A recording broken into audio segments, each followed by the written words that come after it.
Hi guys, I'm back again today with the continuation of Mohammed Hijab's feminism talk.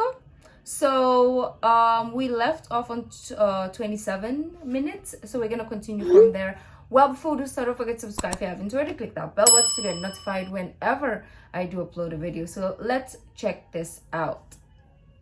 And if you hear noises, like some people like screaming in the background, it's Christmas, so the neighborhood is doing karaoke. That is the Filipino way. They scream as if, their voices are this beautiful thing ever. But so if you're gonna hear like somebody sounding like they're dying in the background, that is the reason. Of it, even though the feminist founding fathers were not ignorant of it. In the chapter biology, de Beauvoir, she goes, women are weaker than men. She will lose to them in the fight. She has less control of herself. I'm paraphrasing, but that's the idea. She says all this thing, but sometimes you have to show them that is a fact. Let's give some examples of that. So these are 3 studies I'm giving you, right? There's one of sexual differences, hormonal differences, and cognitive differences. Cognitive, the way you think, right? Yeah. So let's start with the sexual differences. Roy Baumeister and Kathleen Cantonese, yeah? This is a study of 2001. Big study, one of the biggest I've seen. I think is one of, if not the biggest. I'm going to read the abstract, just the abstract of the study. Sex difference, the sex difference, yeah? It says the following, it says, the sex drive refers to the strength of sexual motivation. Across many different studies and measures, men have been shown to have more frequent and more intense sexual desires than women, as reflected in spontaneous thoughts about sex, frequency and variety of sexual fantasies, desired frequency of intercourse, desired number of partners, masturbation. What are you looking at? I'm only kidding. I was going to say you're on TV. No, masturbation. Where are we? Liking for various sexual practices, willingness to forego sex or lack thereof, initiating versus refusing sex, making sacrifices for sex, and other such measures. Listen to what he says, and there's a woman in this as well, Kathleen Cantonese. No contrary findings. This is categorical, using a huge quantifier. No, yeah, negating. No contrary findings indicate stronger sexual motivation among women were found. Hence, we conclude that the male sex drive is stronger than the female sex drive. The gender difference in sex drive should not be generalized to other constructs such as sexual orgasmic capacity, enjoyment of sex, and so on. Of course, they can't check that. But this is what? This is the strongest thing you have. You're going to tell us that there's a... Why should different things be treated the same? You see, already when we start outlining the differences, we start realizing, should there not... The question comes up, doesn't it? Should there not be some kind of catering for this difference?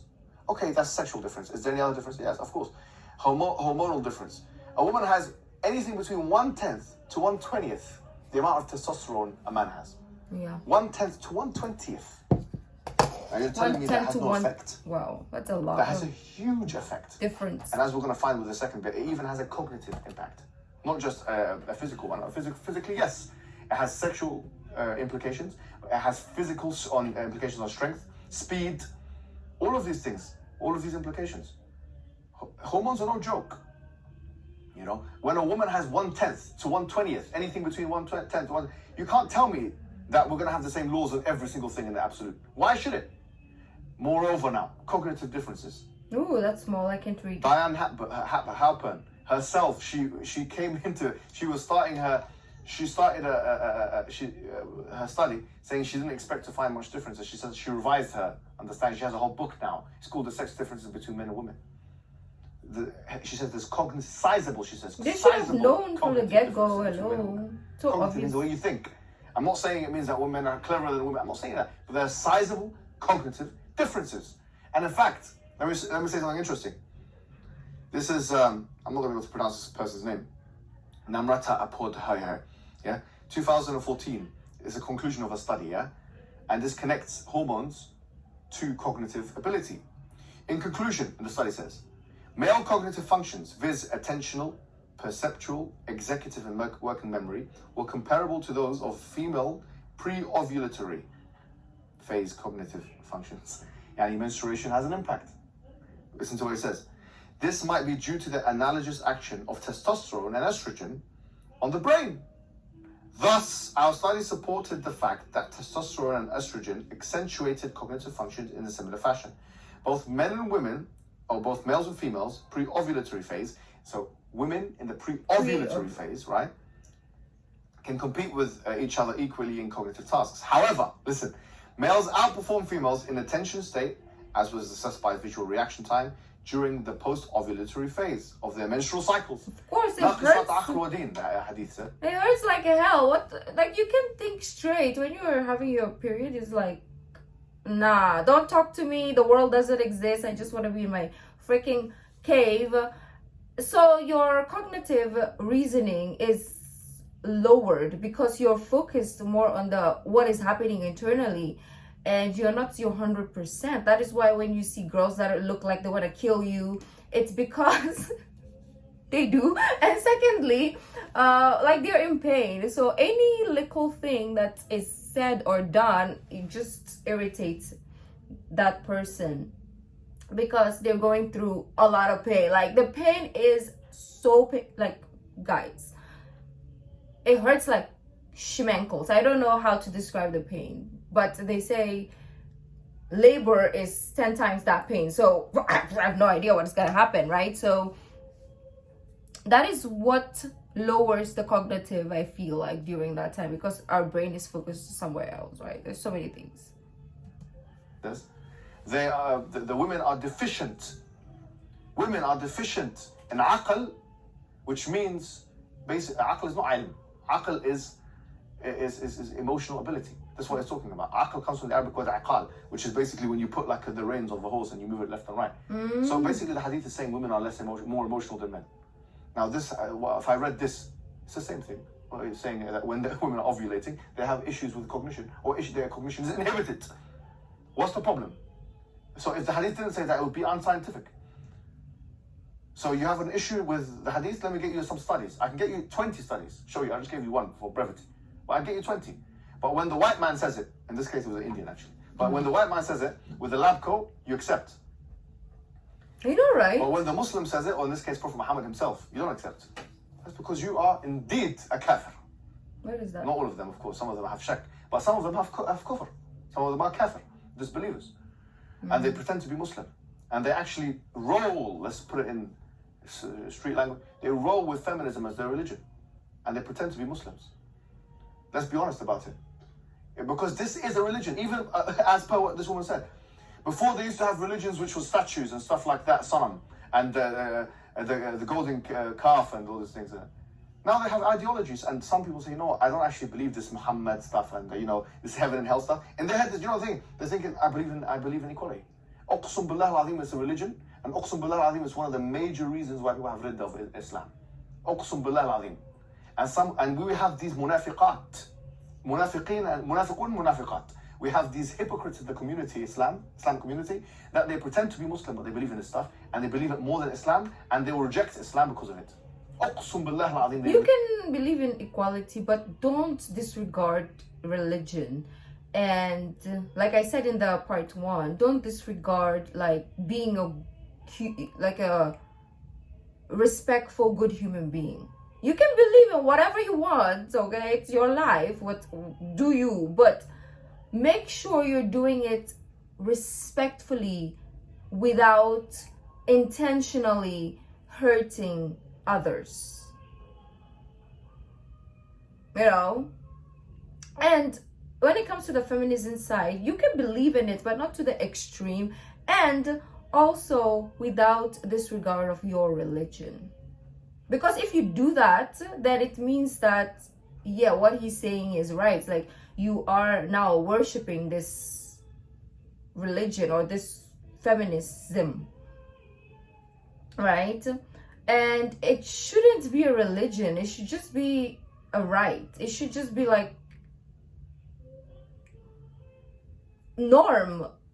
Feminism should be norm. It shouldn't be a thing of worship. It shouldn't be extremized, if that is a word. Reject Islam. Deep down in their heart, they don't believe in it. Why does it? And some of them are not on that level yet. Always. Some of them, these kinds of things, like the hadith that I've just mentioned, it will cause them shak in their heart, but it wouldn't take them out of the religion of Islam. And that I hope to say is probably the majority.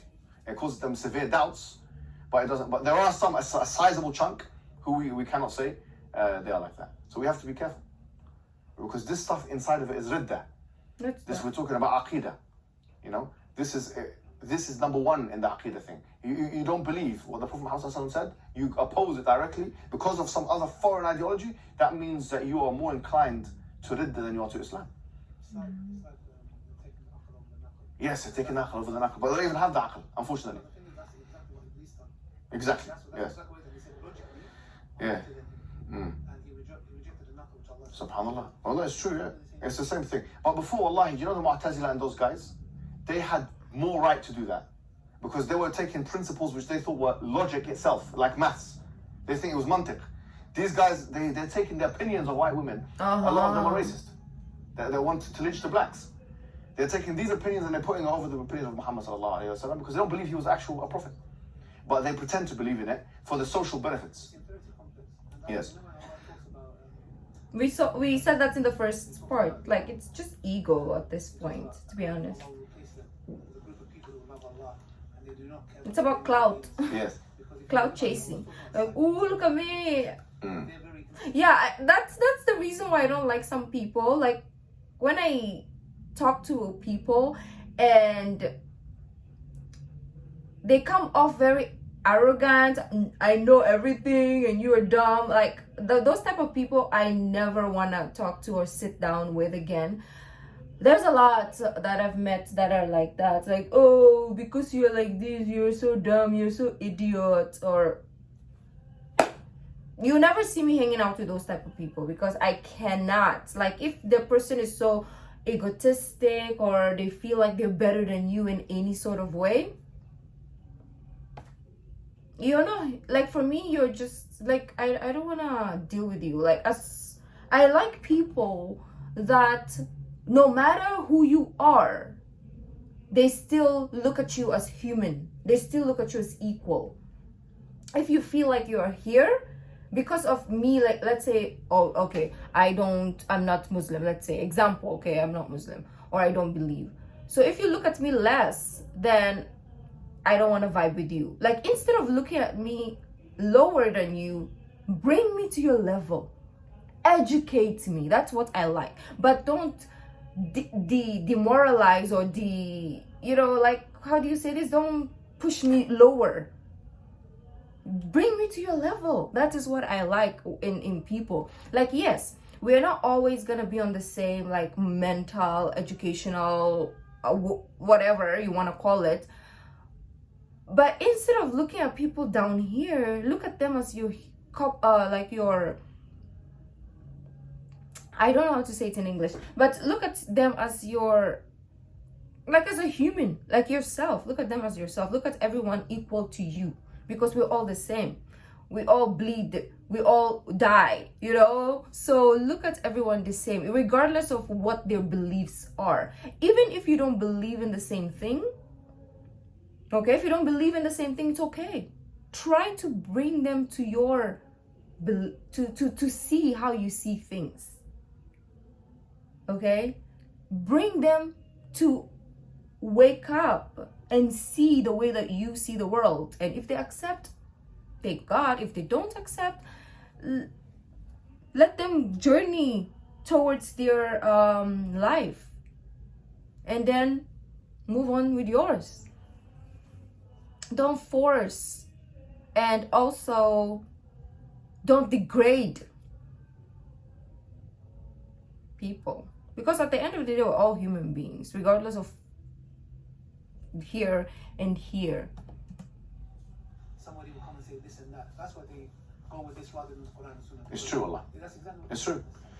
But so this is the point. We've given 3 examples of sizable difference between men and women in cognitive, biological, and psychological terms. And there are so many examples. It will be unscientific for someone to come and say, no, there's no difference. It will be, and it's even dumb, yeah. If you say that's not even, we're not trying to straw man their argument. But the lay people, they will say that. So there's not much cognitive difference. But then when you show them the studies, and oh, there are cognitive differences. Yeah, well, you just changed your mind, didn't you? All right, so if there are cognitive differences and if there are psychological differences, I'm not saying that one is better than the other. We believe in takamul. We believe in, when the Prophet Muhammad said, إِنَّمَا النِّسَاءُ شَقَائِقُ الرِّجَالِ, which can be translated as musawiyat. Yeah, it can be like we're equal in value. But it also means mutakamilat, which means that they are complementing men. Men and women are like mirror images of one another. They complement one another. So we believe in complementarity over equality. We believe that there are some things that we don't have. وَلَا تَتَمَنَّ, the Quran says, مَا فَضَّلَ اللَّهُ بِهِ بَعْضُكُمْ عَلَى بَعْضٍ لِلرِّجَالِ نَصِيبٌ مِمَّا اكْتَسَبُوا وَلِلنِّسَاءِ نَصِيبٌ مِمَّا اكْتَسَبْنَ وَاسْأَلُوا اللَّهَ مِنْ فَضْلِهِ. That do not wish what the other one has. Men shouldn't wish what women have, and women shouldn't. There are things that women exceed and go over and above what men can do, and vice versa. We shouldn't want what the other one has. It's simple as that. There are some things that men have that women don't have, and vice versa. Saying. And when we use the breastfeeding example or the giving birth example, they say, well, that's trivial. Why are you using that? It's almost offensive. Why is it offensive? That's huge. Like, that's the main... Men are more dispensable than women in many ways. Because you can freeze sperms, but you can't freeze wombs. You need a womb. You know, if you want the continuation of the human species, you need wombs. Okay, and you need them to be alive. So, in many ways, men are more dispensable. We're not saying that this is not a polemic against women, but this is a polemic against second wave feminism. Okay, so we talked about the differences. Now, in the backlash literature, you'll find, for example, The Myth of Male Power. It's a very good book. I've recommended it before, and I recommend it. Obviously, he's coming from more like a liberal, maybe egalitarian background, but he still makes very, very good points. And he makes the point, he defines power in a different way, because the question of what's a patriarchy, because that's another big thing with second wave feminism. They say, well, there's an oppressive class and there's the oppressed. The men are the oppressors, and then you have the oppressed. Well, he says, why do you say that? He says, because there's a distribution of power which is uneven. He says, how do you define power? And so Farrell says that he defines power of someone's ability to take control over their own life. He says, when men are being forced to go into war, like in drafting the armies and stuff, he says, is that power? Or is that lack thereof? It is lack of power, because you're being forced to do something you don't want to do. Women have never, almost in all of history, have been forced en masse to go into war and fight and die for the country. But that's happened civilizationally across all history and almost all civilizations since the beginning of time and civilization 4,000 or 5,000 years ago. Okay, so that's the difference. Suicide rates are different between men and women. There's a difference there. There's differences in dangerous jobs. How many women apply for dangerous jobs? Like, for example, you see quotas being discussed, especially in second wave discourse. Oh, we should have quotas, we should have equal representation in parliaments. I've never seen quotas being discussed outside of the trash onyx or whatever it's called. We need to have equality here. Well, how come you don't want equality in the army? How come you don't want equality in coal mining? How come I've never seen... Well, it's true though, like the extreme feminists or feminists, extreme, I'm gonna say extreme because not everyone is like crazy. But anyways, in the extreme side, if you want equality, then by all means, everything should be equal then, if that's what you're seeking for. You cannot just be like, oh, you know what, I want equality, but then only in this department, because that is still a bias. It's not equal, it's not fair, you know. So if you're fighting for something, make sure that it's like you're fighting it in the right way.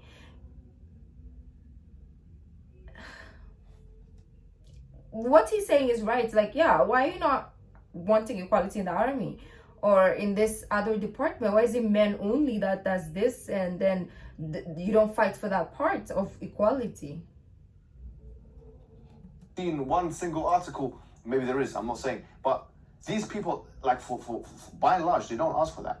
They don't ask for across the board equality. They ask for equality where it benefits them. Oh, well, there we go. And it's the same privileged, entitled attitude as we saw with those racists in the first wave. So they don't care about equality and humanity and stuff like that. It's only beneficial they just want to to privilege them, themselves, and they're using ideological arguments to do so. But you know what? And that is what I've seen a lot. That is what I've seen a lot on social media nowadays as well. It's like people are they're gonna like speak up for what benefits them only, but when it comes to other parts, they don't care. Like, for example, this is just an example, it's not real, okay? It's just me trying to give you an example. Like when the Black Lives Matter situation was happening, like, of course, the blacks will speak up and da da da da da. But when, let's say, what was happening with the Muslims, right? They were also, it was in the same time when the blacks were getting killed, as well as the Muslim, I think it was a girl, and yeah, a girl was also getting killed. But people were only speaking up for this because they relate to it. And then people were speaking up for this because they relate to that. Why don't you just speak up for all the wrongs? Why are we segregating what we fight for? Everything that is wrong should be wrong. Not, oh, because it's black, yes, I'm gonna just speak up because Black Lives Matter. And it does. It does, okay? Why if we speak up, even if we're not Muslim, speak up for Muslim Lives Matter as well? Everybody. Like, you know? I don't know if that is a good example, but I hope that the thought came across properly. Political arguments to do so. But you know what?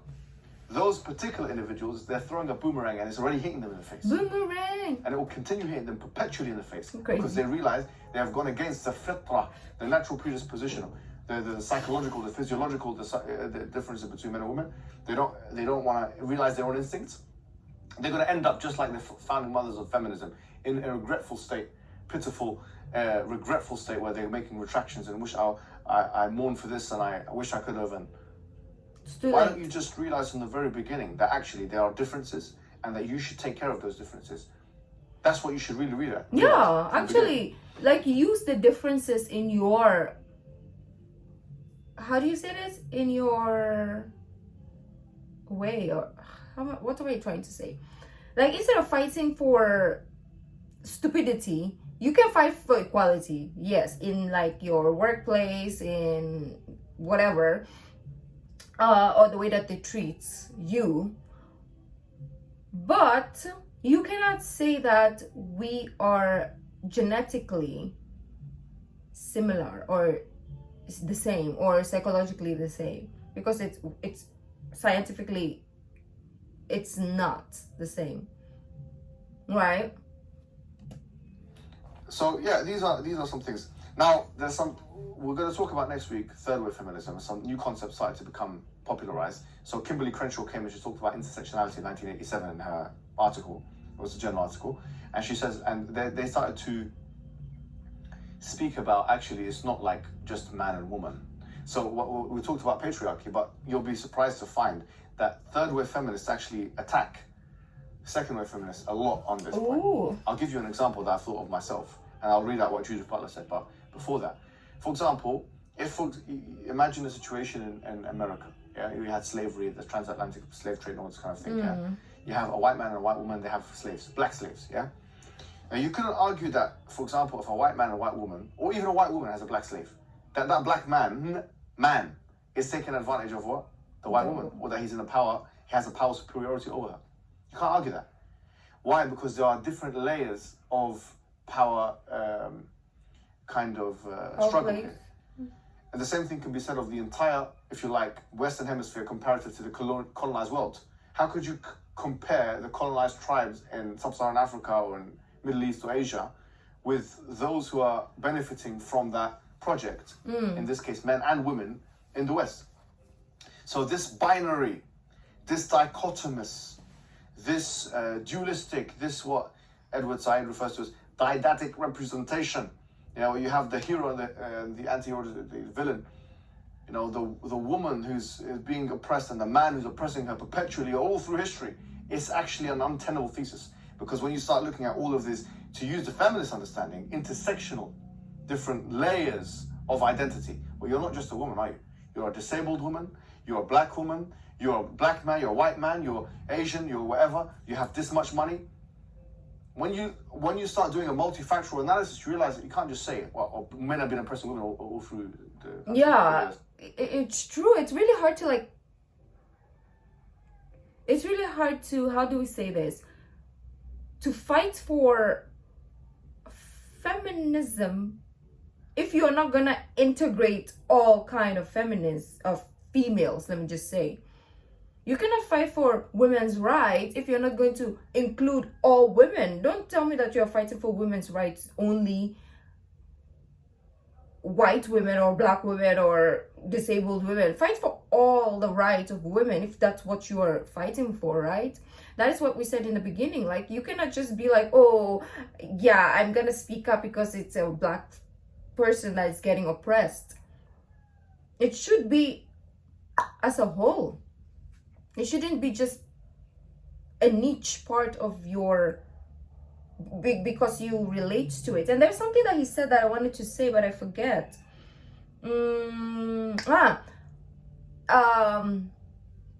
was reacting to this, I think it's OMF that we watched. The guy said, why is it that the prophets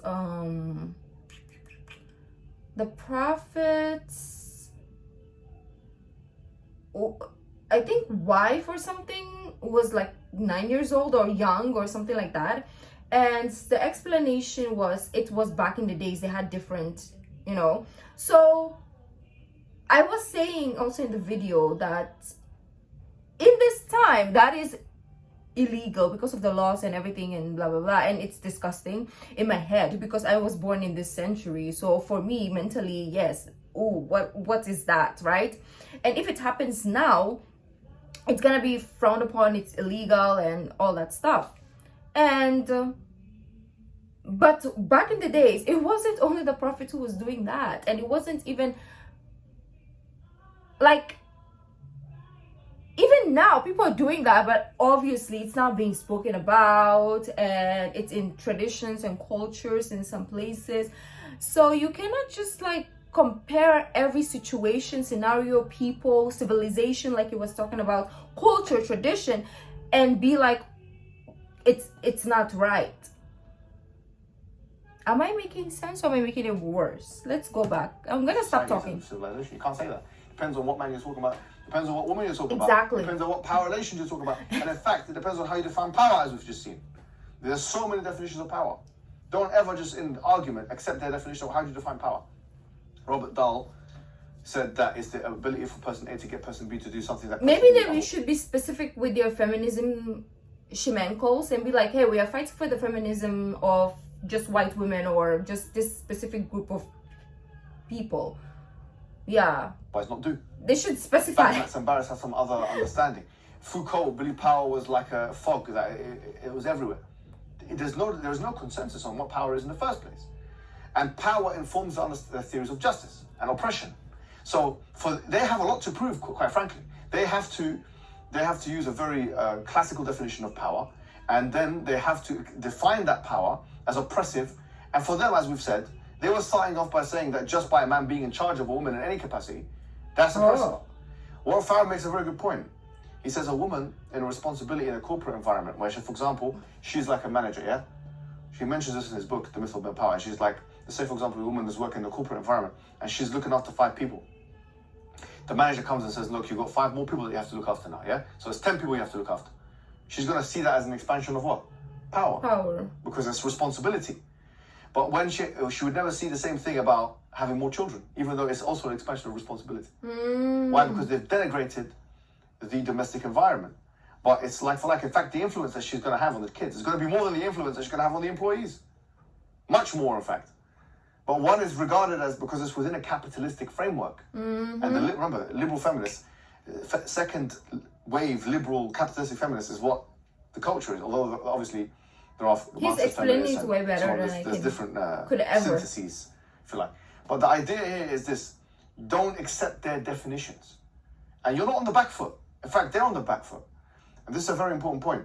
Judith Butler talks about a patriarchy, and she says something. I'm going to read it out. The political assumption that there must be a universal basis for feminism, one which must be found in an identity assumed to exist cross-culturally, often accompanies the notion that the oppression of women has some singular form discernible in the universal or hegemonic structure of patriarchy or masculine domination.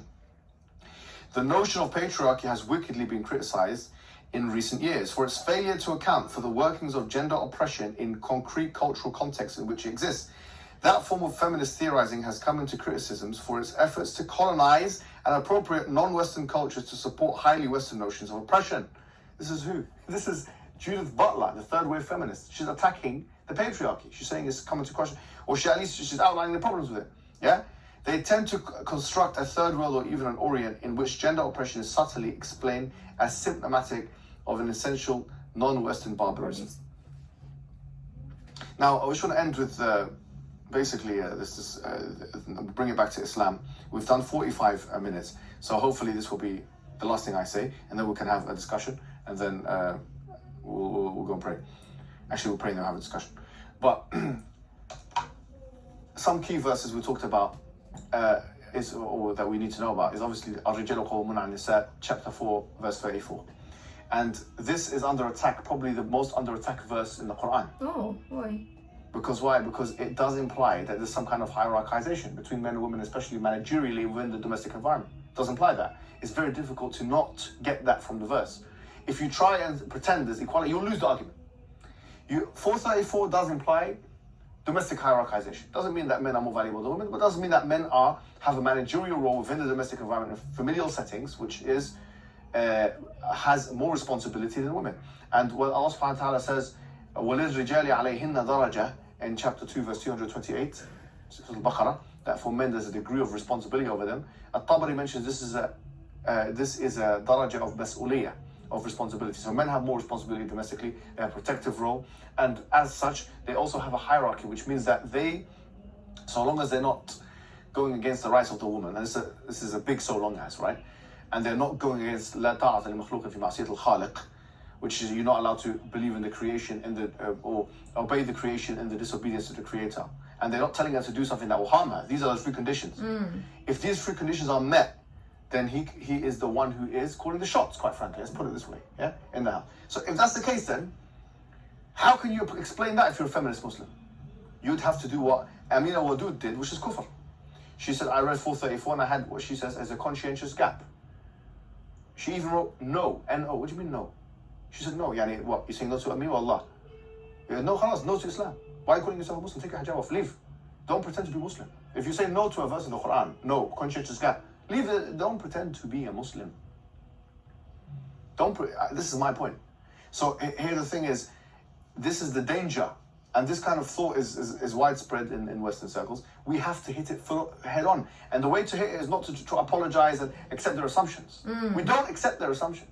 We don't accept that there should be equality, because they only have a problem with that verse because of the assumption of equality. We say, why do you assume equality? Prove it from first principles. The bayina, or the burden of proof, in the bayina to al-mudda'i, as the hadith says. It's actually a logical principle. The burden of proof is upon. I feel like this has been our journey so far when it comes to the Islam, right?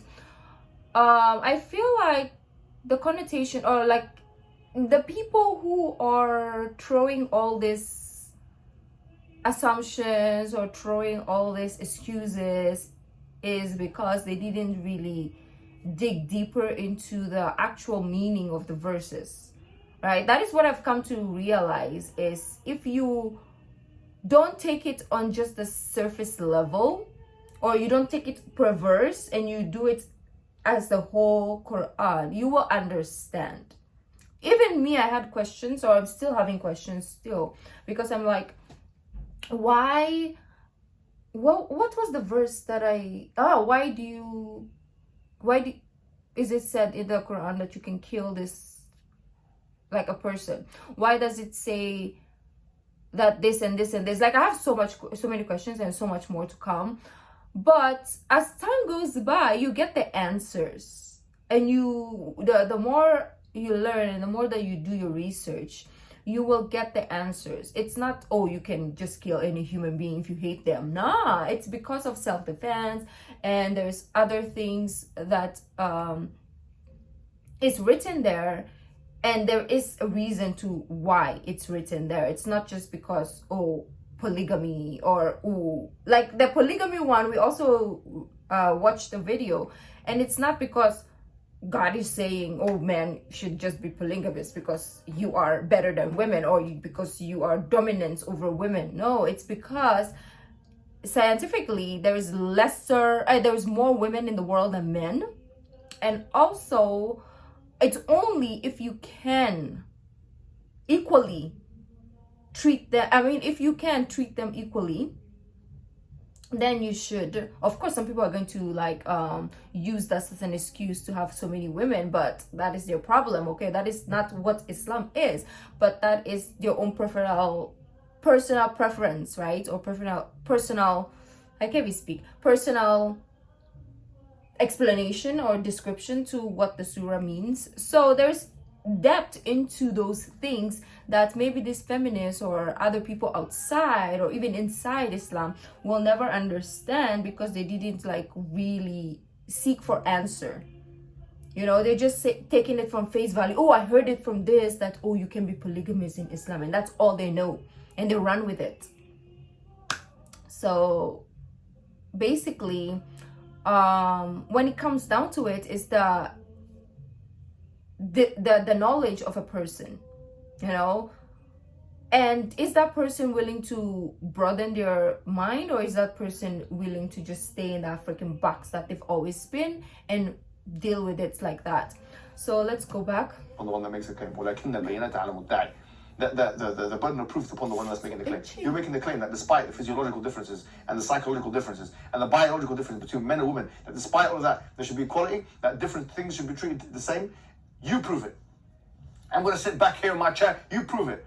I don't need to prove it. Halas, then you have lost the argument. I'm not going to be here. Why should I be the one doing all the work for you and trying to prove these things? Why should there be 434? Why shouldn't there be? This because it shows hierarchization. Give them, it does show hierarchization, domestic, familial hierarchization. Yes. What now? Oh, but that's what it shows your religion is oppression. Why? You've already assumed that there should be equality between men and women in all cases. Can you prove that?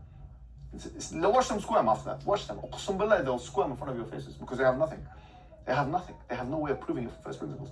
So you have to, we have to never sacrifice our qat'iyat in the religion of Islam for their pleasure. Oh, this doesn't mean this. Oh, well, it means this and that. No, we're not going to do that. Yeah. There is such a thing as ta'a, which means obedience to man, to the husband. There is such a thing. وَإِنْ أَطَعْنَاكُمْ فَلَا تَبَغُوا عَلَيْهِنَّ سَبِيلًا. It's in the Quran. It's not even in Hadith. So, it's in the 434 itself. فَإِنْ أَطَعْنَاكُمْ, if they obey you. Try and find me something like for a man, where he has to obey the woman. No, only if she's a political leader, yeah, or his mother. Obey everyone. That's one thing. Another thing, however, having said that, there are some misconceptions. Okay, so we talked about this stuff. All this stuff.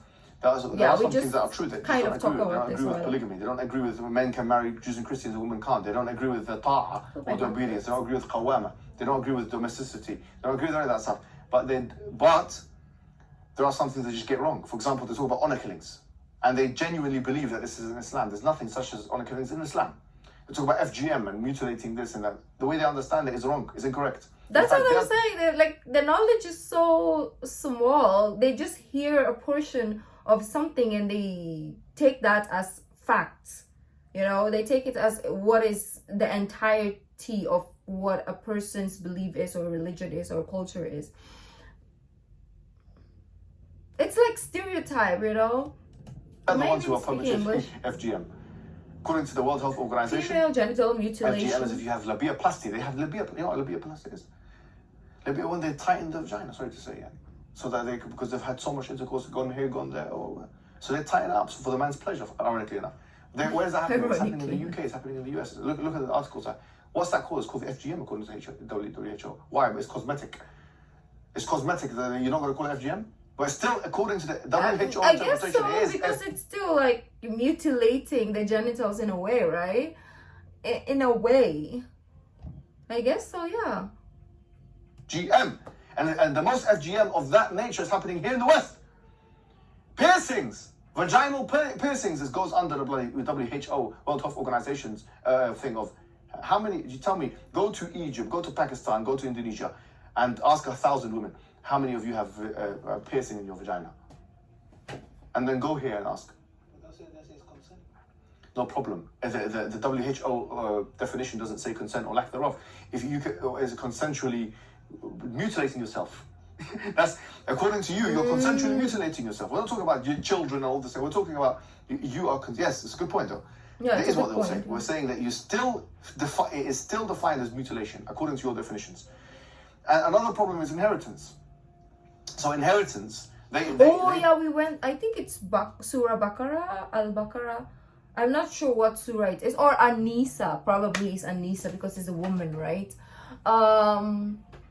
It shows you how to portion your inheritance, if it's a female, if it's a male. So there's certain, which, yeah, it's kind of questionable, like, why is it different? Why should a woman have less than a male, and so on and so forth?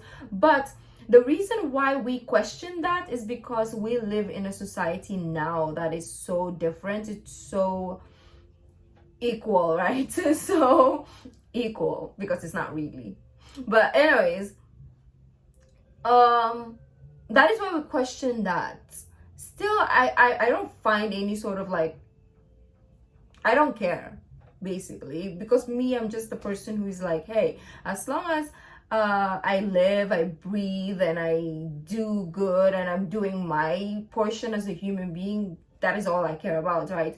But and that's surah, I didn't really question why. I'm maybe there's more to it than I still don't understand. So I hope he will explain it. If not, maybe we'll find an explanation one day, or throughout the verses that we are reacting to, we'll find a meaning. So, but I didn't really question him much, because I'm like, God knows what he's talking about. Like, why am I gonna question what God is telling, right? Like, I have no rights, I'm just human. And another problem is inheritance. So inheritance, they say that men get more than women. That's not correct. In fact, if we break it down, there are 4 cases in which females get 50% of what a male gets. Yeah, but the brother gets more than the sister. But there are 11 cases where a female gets the same as a male. For example, وَلِأَبَوَاهُ لِكُلِّ وَاحِدٍ مِّنْهُمَ السُّدُسُ مِمَّا تَرَكَ إِنْ كَانَ لَهُمْ وَلَدٌ. If the father and the mother gets 1/6 if there's a boy. Yeah, there's it was too complex for me to understand. The female gets the same as the male, and there are 6 cases where it should be the female gets more than the male. Yeah, There are 14 cases where a woman gets more than. There's one case where a woman gets 14. She gets more than 14 male family members. More than the grandson, the father. Yeah, when kunna nisa'an fawqa thnatayn. Yeah. Absolutely. Yeah. So it's a misconception. Yeah. These things are misconceptions. So we do need to delineate the misconceptions from what they. But we don't lie. They'll say like hijab is not compulsory, or polygamy is not in Islam, or whatever. These things are there because of the lack of equality, absolute equality. We believe in general equality. I mean, us and the feminists both believe in general equality. I'm back. My my memory was full, so I had to like delete some stuff. So let's go back a bit. I don't know what part got recorded and what part didn't. Compulsory, or polygamy is not in Islam, or whatever. These things are there because of the lack of equality, absolute equality. We believe in general equality. I mean, us and the feminists both believe in general equality, but we have different exceptions. Because the Prophet said, they're equal, but there are exceptions. Our exceptions are different to theirs. Some of them don't even have exceptions. Ngozi, the woman who wrote the Feminist Manifesto, she said the only exception should be breastfeeding. So she would rule out things like maternity leave and so on. Some of them make the case for exceptions, and some of them don't. Some of them make the case that women should be given a head up so that they can catch up with men. And some of them don't make those cases. So we have to be nuanced and see who's making the argument, but bear that all in mind. So obviously, in summary, we believe that Allah, that Allah knows, does he not know what he created, and he is all-subtle, all-aware. He knows what Allah created. He knows what he created. He created the man, he created the woman, he created the biologies of those people, he created the psychology and so on, and he knows what to give each. And that's it. We believe the Prophet Muhammad is a final prophet. He's an actual prophet that is speaking on behalf of God on earth, and that anything that he says is wahi, is revelation. It's not something which is human construct or social construct. And that's how we actually argue it. So say, well, why do you believe in what you believe in? We believe in it because we believe we can prove God's existence from first principles. We can prove that Prophet Muhammad is the prophet, and then whatever. So therefore, anything he says is from God. And because of that, we say that all the injunctions are true. That's how we prove it. We're not satisfied. But I think we should be more harsh with these people, because a lot of them they want us to change the religion from inside. Wallahi, we do have sectarian issues, creedal sectarian issues. This should take priority. because this means ridda or not. We're still talking about Allah above the arsh or لَيْسَ لَهُ مَكَانٌ وَزَمَانٌ or these fine things. They won't take you to. These things are not like this. These things are not like this. These are important creedal discussions, but they're nothing like this. This is someone I say no to, the Prophet, Allah. Saying no to Allah. And we're squabbling over some issues. This woman is saying no. The Quran verse says she said no. and then she's got followers. And we're talking about issues which there's ta'weel. And no one's saying that Prophet Muhammad is a liar. They're basically saying he's a liar. What do you want? What more do you want? They don't need to say it in that clear term, but they are implying it. One's trying to understand Allah, like Yeah. and one's saying He's a liar. yeah. Exactly. ومن الناس من يتخذ من دون الله أندادا يحبونهم كحب الله. It's a nit. It is a nit. This is it's a statue besides Allah. Just like, the summary, he left the people and they were taking the golden calf and praying to it, and he came, the story in Surah Al-Baqarah and Surah Sorry. Is that what scholars say is the reason why they made a golden calf is because in those days it was like inferiority complex. They had one, let's do the one. And Very good point. Wallah, it's a good point. Yes. They're doing Exactly the same thing, yeah. But do you know what's funny? They even had some rationale for it, because the calf was making noises because the wind was going through it. They have some rationale, but it's mantiq batil. It's false. It's aghalit wa abatil. And on that note, inshallah, we're going to pray. Jazakumullah khairan, guys, and we're going to be doing this in Arabic as well. We're going to have a discussion, and assalamu alaikum wa rahmatullahi wa barakatuh. Okay, so that was interesting. That was a very interesting talk, because they're pinpointing what feminists, I'm gonna say, the extreme feminists are fighting for. It's very biased. It's not really, like, I don't know, it's just not right, whatever it is that they're fighting for. So yeah, I'm gonna leave ya, because this has been a long video. I thought it was gonna be like short, I wouldn't be talking, but it's so hard for me not to speak. And also it's a reaction video, so we have to put our inputs as well in the parts that we feel like we need to put inputs towards. So let me know your thoughts though on this topic. Yeah, you can fight for your rights as a person in this world, but make sure you're doing it without hurting anyone and without shunning any sort of like beliefs, or like any sort of religion or traditional culture. Like, hey, I'm gonna fight for my rights as a, let's say, a black woman in this world. Yes, go for it, but don't do it by stepping on other people's culture, religion, and beliefs, right? And don't do it by stepping on anyone in general, period. So yeah, let me know what you guys thought. If you like this video, don't forget to give this video a thumbs up, subscribe if you haven't already. I'll see you in the next video. Bye.